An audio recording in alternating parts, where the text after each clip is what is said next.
What I want to do is ask you, have you ever loved someone who you thought might kill you? Can you even begin to imagine how that might feel? Last year, for 67 Australian women, that fear became reality. And as of today, 8 weeks into the year, 11 Australian women have been killed, all by someone who once told them, "I love you." Miriam, luckily, was not one of those women. But she is one of about 2,500 Australian women who are in hiding every night, most with their children, as they escape extreme violence at home. Everyone thought Miriam's relationship was perfect, and it was, until it wasn't. Finally, terrified for her life and that of her children, Miriam crept out of her home in the middle of the night with nothing except her children's hands clasped in hers. Safe Steps arranged for a taxi to collect her from a neighbouring street. She was told to turn off her phone and to definitely not call her family or friends. After all, they'd be the first people her partner would approach once he discovered she'd gone.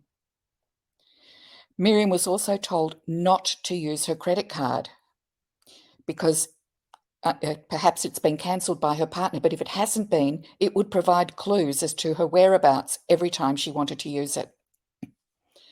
And as for cold hard cash, sorry, people. As for cold hard cash, well, which of us carries that nowadays? Miriam's now totally isolated. She's somewhere she doesn't know. She can't speak with anyone she does know, and she's without money or car. But physically safe, at least for now, and with the police having arranged intervention orders on her behalf, Miriam has court appointments to finalise a range of legal protections. And then it hits her. What about the kids? Without her personal support system and with no access to money, how will she find or afford childcare? Just going to the supermarket with kids in tow can be a real challenge, can't it? Now imagine what it must be like to have to front up to court with your toddlers.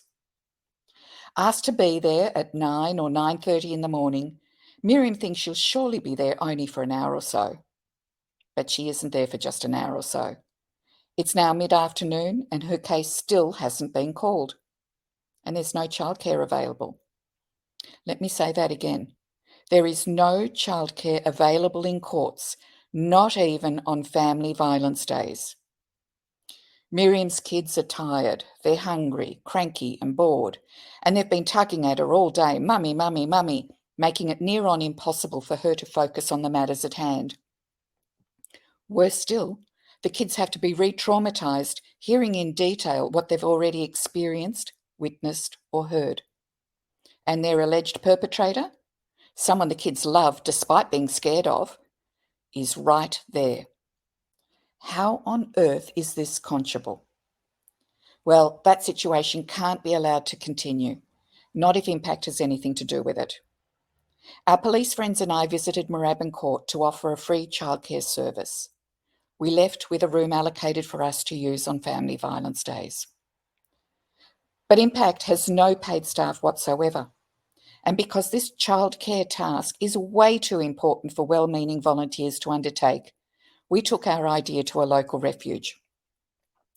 They agreed to staff the room with qualified, trauma-trained professionals if we paid for it. And that's what we've been doing, with a break due to COVID. The program has been an enormous success. The children are safe. The mums can focus on the issue at hand, and the police and the court are thrilled with the reduced tensions in the court's public areas. The court has asked us to extend the service to a second day a week, and other courts are crying out for a similar program. Surely free childcare in courts, especially on family violence days, should be a given, not a nice add-on extra. But it's not. Apart from what we're offering, it just doesn't exist. Until our government, regardless of political leaning, takes responsible for this critical area of child safety, and that's exactly what they should do, you and I are going to have to make it happen. We desperately need to continue and expand this program, but we can't do it without your help. So, what's the bottom line? Current costs for 1 day a week are just short of $4,000 a month. That is, for every $4,000 we raise tonight, we can offer another month of free childcare in a court on a family violence day.